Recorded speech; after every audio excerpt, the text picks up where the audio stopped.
So first, let's add some math.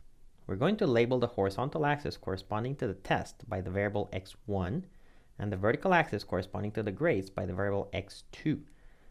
So this boundary line that separates the blue and the red points is going to have a linear equation.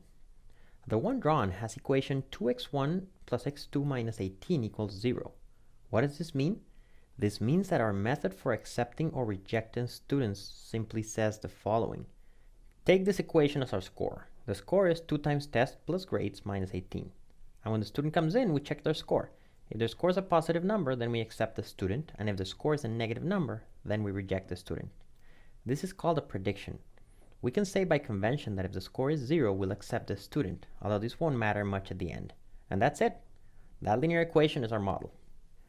In the more general case, our boundary will be an equation of the form w1x1 plus w2x2 plus b equals 0. We'll abbreviate this equation in vector notation as wx plus b equals 0, where w is the vector w1, w2, and x is the vector x1, x2.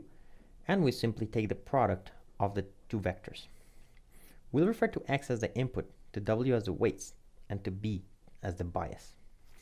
Now for student coordinates x1, x2, we'll denote the label as y, and the label is what we're trying to predict. So if the student gets accepted, namely if the point is blue, then the label is y equals 1. And if the student gets rejected, namely if the point is red, then the label is y equals 0. Thus, each point is in the form x1, x2, y, where y is 1 for the blue points and 0 for the red points. And finally, our prediction is going to be called y hat, and it will be what the algorithm predicts that the label will be.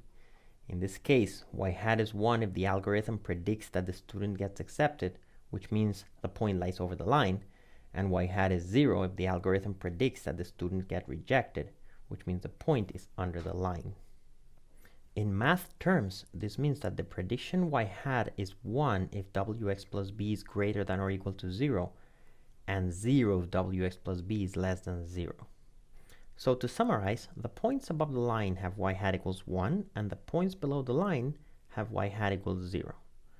And the blue points have y equals 1, and the red points have y equals 0.